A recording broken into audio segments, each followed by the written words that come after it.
O livre-arbítrio em Romanos 2. Eu sou Ezequiel Gomes, você está no canal Vem Senhor Jesus e hoje nós continuamos a nossa série de respostas à TV Caminho Livre, que são ex-adventistas que se tornaram calvinistas, aí supondo estarem se convertendo ao verdadeiro evangelho e etc. E aí esses calvinistas trabalham um pouco as polêmicas calvinistas anti-arminianas, especificamente direcionadas contra o adventismo do sétimo dia. E aí supostamente o adventismo tem uma fé totalmente equivocada, totalmente errada, etc e tal, e a verdade está do lado calvinista da força. Basicamente assim, essa é a convicção geral, né, dos líderes e apoiadores da TV Caminho Livre.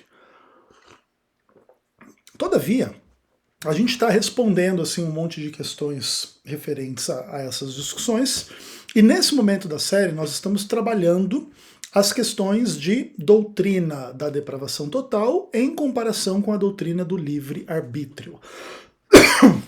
Tem alguma coisa pega na minha garganta aqui, preciso tomar uma cervejinha para ver se ela melhora. Tá bem gelada, merecendo, né? Dia quente aqui em Jundiaí. O verão tá chegando. Ok. Então é isso. Então hoje, nesse momento da série, a gente vai continuar falando sobre essa relação da doutrina da depravação total com a doutrina do livre-arbítrio.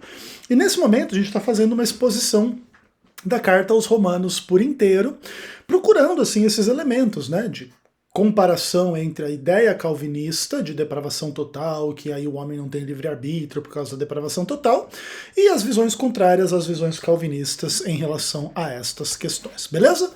Então no vídeo anterior a gente trabalhou Romanos capítulo 1, nesse vídeo a gente vai falar de Romanos capítulo 2. São 29 versos, eu vou ler o capítulo inteiro com vocês, depois retomo comentando. E você na leitura, se puder acompanhar aí na sua Bíblia, ou mesmo me ouvindo, vai já começando a pensar se você acha que Paulo aqui está falando de alguma categoria calvinista ou não, de depravação total ou de livre-arbítrio, beleza? E aí o texto diz assim: portanto, és indesculpável, ó homem, quando julgas quem quer que sejas. Por quê? No que julgas a outro, a ti mesmo te condenas, pois praticas as próprias coisas que condenas. Bem sabemos que o juízo de Deus é segundo a verdade contra os que praticam tais coisas. Tu, ó homem, que condenas os que praticam tais coisas e faze as mesmas, pensa que te livrarás do juízo de Deus? Ou desprezas a riqueza da sua bondade e tolerância e longanimidade, ignorando que a bondade de Deus é que te conduz ao arrependimento? Mas segundo a tua dureza e coração impenitente, acumulas contra ti mesmo ira para o dia da ira e da revelação do justo juízo de Deus, que retribuirá a cada um segundo o seu procedimento. A vida eterna aos que, perseverando em fazer o bem, procuram glória, honra e incorruptibilidade. Mas ira e indignação aos facciosos que desobedecem à verdade e obedecem à injustiça. Tribulação e angústia virão sobre a qualquer alma, de qualquer homem, que faz o mal, ao judeu primeiro, também ao grego. Glória, porém, e honra e paz a todo aquele que pratica o bem, ao judeu primeiro e também ao grego. Porque para Deus não há acepção de pessoas. Assim, pois, todos os que pecaram sem lei, também sem lei perecerão. E todos os que com lei pecaram, mediante a lei serão julgados. Porque os simples ouvidores da lei não são justos diante de Deus, mas os que praticam a lei hão de ser justificados. Quando, pois, os gentios que não têm lei procedem por natureza de conformidade com a lei, não tendo lei, servem eles de lei para si mesmos. Estes mostram a norma da lei, gravada em seu coração, testemunhando-lhes também a consciência e seus pensamentos mutuamente, acusando-se ou defendendo-se. No dia em que Deus, por meio de Cristo Jesus, julgar os segredos dos homens, de conformidade com o meu evangelho. Se, porém, tu, que tens por sobrenome judeu, e repousas na lei e te glorias em Deus, que conheces a sua vontade e aprova as coisas excelentes, sendo instruído na lei, que estás persuadido de que és guia dos cegos, luz dos que se encontram em trevas, instrutor dos ignorantes, mestre das crianças, tendo na lei a forma da sabedoria e da verdade, tu, pois, que ensinas a outrem, por que não te ensinas a ti mesmo? Tu que pregas que não se deve furtar, furtas? Dizes que não se deve cometer adultério e o cometes? Abominas os ídolos e lhes rouba os templos? Tu que te glorias na lei, desonras a Deus pela transgressão da lei? Pois como está escrito, o nome de Deus é blasfemado entre os gentios por vossa causa. Porque a circuncisão tem valor se praticares a lei. Se és, porém, transgressor da lei, tua circuncisão já se tornou incircuncisão. Se, pois, a incircuncisão observa os preceitos da lei, não será ela, porventura, considerada como circuncisão? E se aquele que é incircunciso por natureza cumpre a lei, certamente ele te julgará a ti, que não obstante a letra e a circuncisão, és transgressor da lei. Porque não há judeu quem o é apenas exteriormente, nem é circuncisão a que é somente na carne.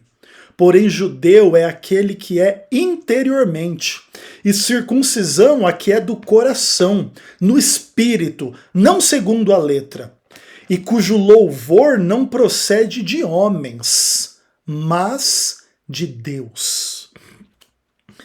Bom, eu gostaria que tivesse bem claro para todo mundo que leu comigo ou ouviu a minha leitura de Romanos, que o calvinismo aqui está destruído completamente. Mas se você discorda, ou se você quer aprender a argumentar na direção do que eu afirmei, vamos pensar um pouquinho a respeito do texto. Bom, então vamos lá. O texto de Paulo, naturalmente, não tinha aquelas divisões que a gente vê aqui nas nossas Bíblias, né, de capítulos e tudo mais, subtítulos, esse tipo de coisa. Então, obviamente, ele está continuando o argumento que ele fez naquilo que a gente chama de capítulo 1, né? Que os homens, por haverem desprezado o conhecimento de Deus, aí como resposta a esta decisão humana, Deus entrega a esses homens a injustiça, a disposição mental reprovável, para que eles sejam cheios de malícia, de maldade, de vaidade, de calúnia, de insolência, de soberba, de males, de insensatez e aquela coisa toda que a gente já trabalhou lá no vídeo anterior, beleza?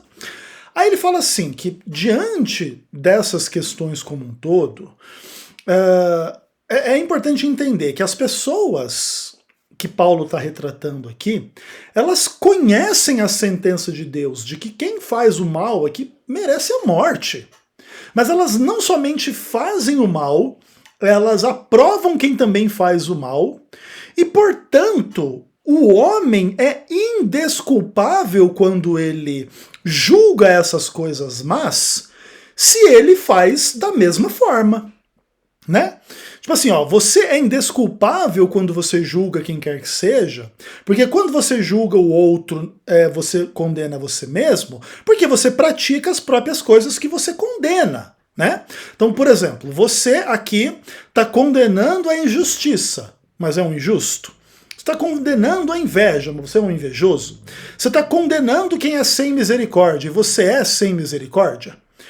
Quando você faz isso, você revela que você é do grupo que Paulo estava falando anteriormente, que sabe o que é o mal e mesmo assim escolhe o mal e faz o mal, aprova o mal e se deleita no mal. Aprova o mal no sentido prático da coisa, né? Aí ele diz assim, que nós sabemos que o juízo de Deus é segundo a verdade contra quem age desta forma. E aí ele vai e avança na exposição do problema, né? Você, ó homem, que pratica essas mesmas coisas que você mesmo condena, você acha que você vai se livrar do juízo de Deus? Deus tem paciência com você, Deus tem tolerância, Deus tem bondade, longanimidade, e você não deveria ignorar que são essas qualidades de Deus que te conduzem ao arrependimento, que te permitem o arrependimento. Mas a tua dureza de coração e a tua impenitência fazem com que você acumule contra si mesmo a ira para o dia da ira. Que dia da ira é esse? É o dia da revelação do justo juízo de Deus. O que ele está querendo dizer aqui? Não basta você condenar esses males presentes na sociedade humana. Você deve condená-los na boca e na vida, que de outra forma, você mesmo condenando esses males, mas os praticando, será condenado como se você não os condenasse, mas só os praticasse. Tipo assim, a sua hipocrisia de ser contra o mal que você mesmo pratica, ou ser contra o mal nos outros que você quer ter o direito de praticar, você vai ser condenado quando acontecer o justo juízo de Deus. O argumento aqui é simples, e ele diz uma coisa bem interessante, que esse justo juízo de Deus vai ser a retribuição a cada um conforme o procedimento de cada um. Onde que está aqui a ideia de que o homem não tem escolha e não tem liberdade e é totalmente depravado de maneira que só pode fazer o mal e não pode fazer nada diferente do mal? O que Paulo trabalha aqui é o exato oposto.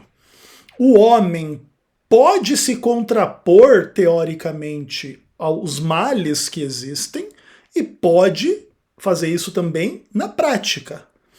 De outra maneira, Paulo poderia fazer um argumento totalmente oposto a esse que ele está fazendo aqui.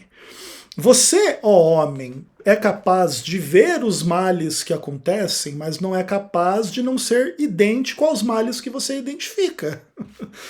Porque você tem a capacidade de identificar o mal, então é injustiça, é maldade, é malícia, é vaidade, é podridão e sei lá o quê, mas você não tem a capacidade de ser nada diferente dessa mesma malícia, injustiça, maldade, podridão que você vê aí por aí. Certo? Então você não seria indesculpável, você seria desculpável caso o calvinismo fosse a verdade. Porém, Paulo está aqui nessa argumentação dizendo que as pessoas no juízo justo de Deus receberão de acordo com o seu procedimento. Se forem hipócritas e condenarem nos outros os males que elas mesmas fazem, acolhem e aceitam em si mesmas, elas serão condenadas. E a ideia é que aquele que condenar o mal no outro e também condenar o mal em si mesmo e abandonar em si mesmo aquilo que identifica como mal no outro, vai receber também de acordo com a retribuição do seu procedimento. Então aqui haverá um critério prático para o justo juízo de Deus. E Paulo, ele nem sequer deixa a aplicação mais radical de salvação e perdição fora da sua própria linguagem, para que o calvinista, inclusive, não nos acuse de levar o argumento de Paulo longe demais. O que vai acontecer quando Deus fizer esse justo julgamento? Vai acontecer que vai ter vida eterna a quem perseverou em fazer o bem e procurou a glória, a honra, a incorruptibilidade. Mas vai haver ira e indignação àqueles que desobedeceram à verdade e obedeceram à injustiça. Então, olha aqui, Paulo está tratando as questões em termos de salvação. Quem fizer o correto, do correto vai colher a salvação. E o que é o correto aqui? É perseverar em fazer o bem, procurar a glória, procurar a honra e procurar a incorruptibilidade. Se a compreensão calvinista da depravação total e da ausência do livre-arbítrio fosse a verdade, esse texto seria a própria mentira, a própria heresia.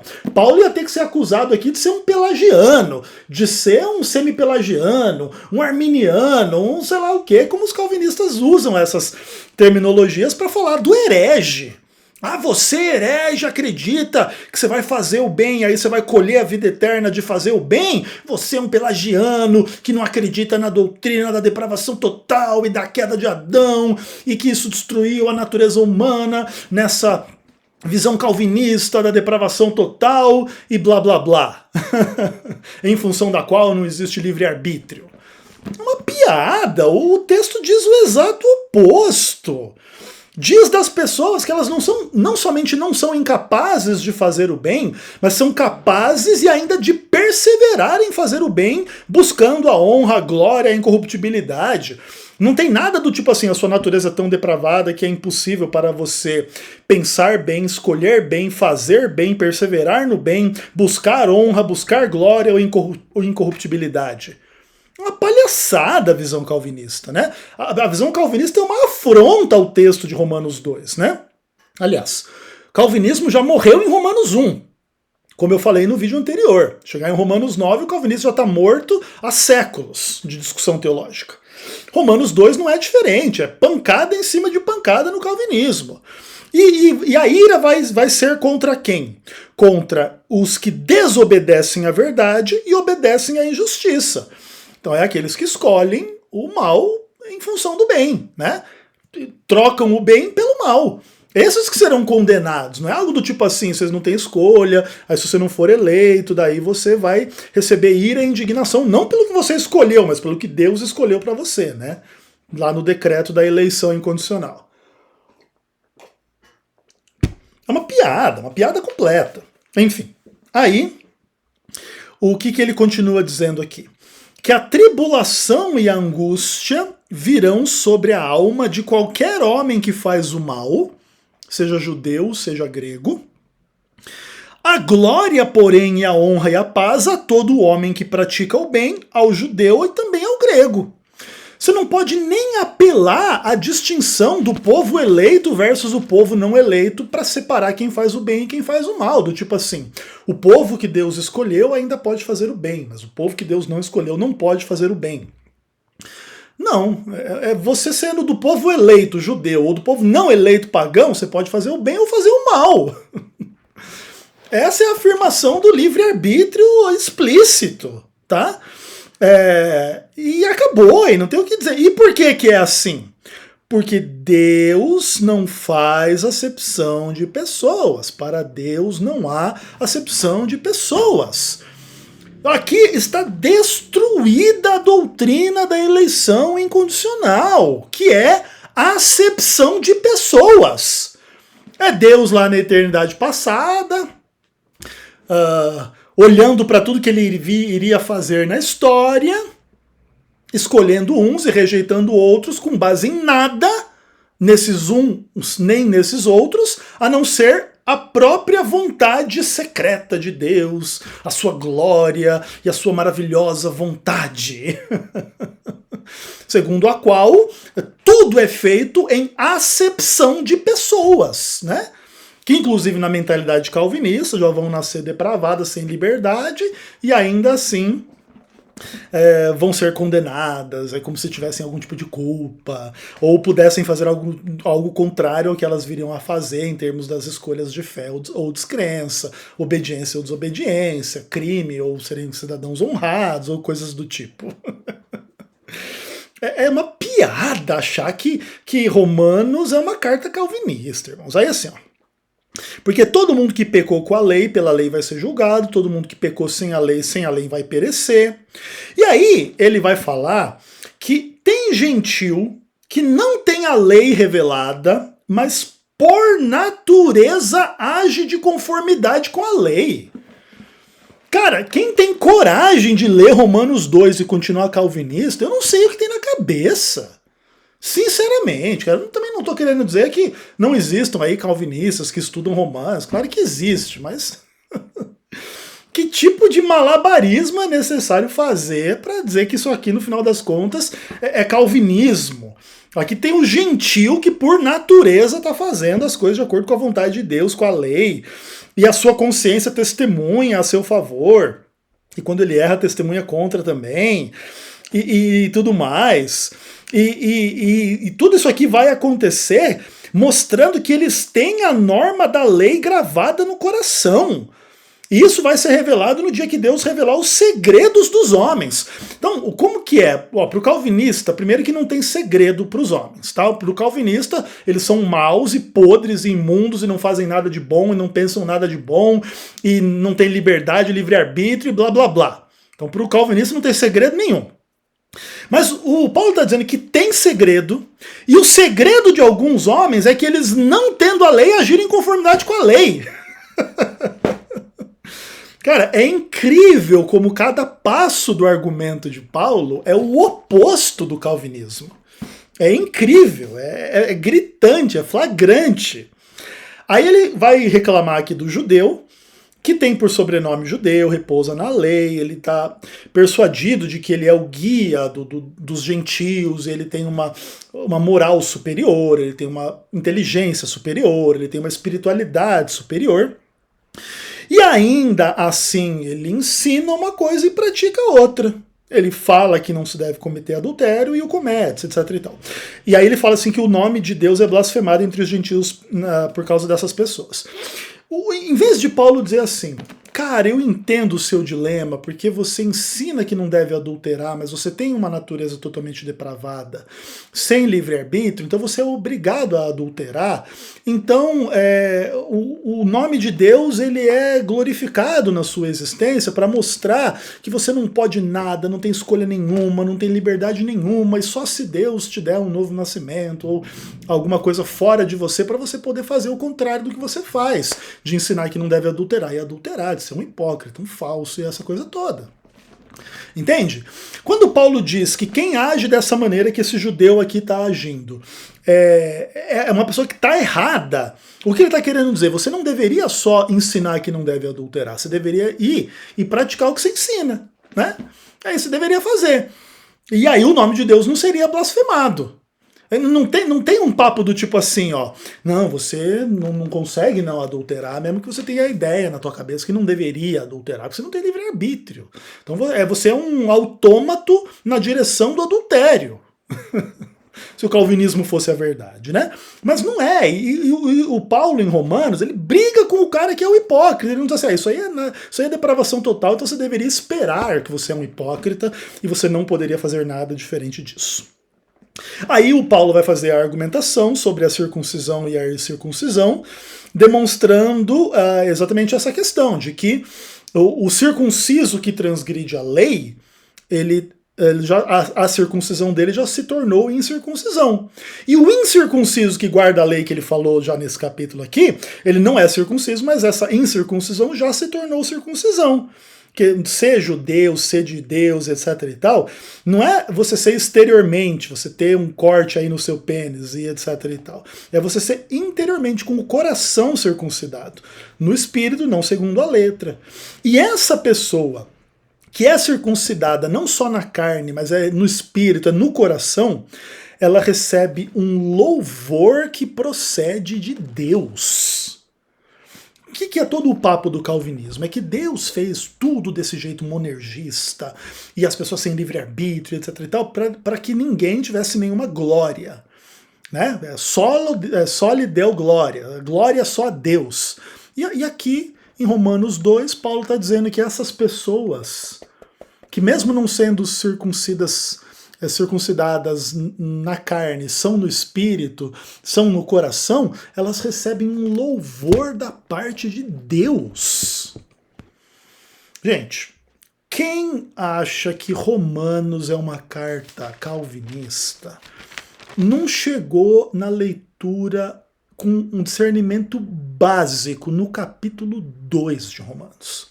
Ah, mas aqui no capítulo 3, mas aqui no capítulo 7, mas aqui no capítulo 9 existem as verdades da depravação total e que agora o calvinismo vai existir. Bom, primeiro que se assim fosse, Romanos já seria uma carta contraditória. Porque se Paulo agora vai argumentar em Romanos 3, ou em Romanos 7, ou em Romanos 9, que na verdade o homem não tem livre-arbítrio, que o homem é totalmente depravado, etc., ele vai desdizer o que ele falou nos capítulos 1 e 2?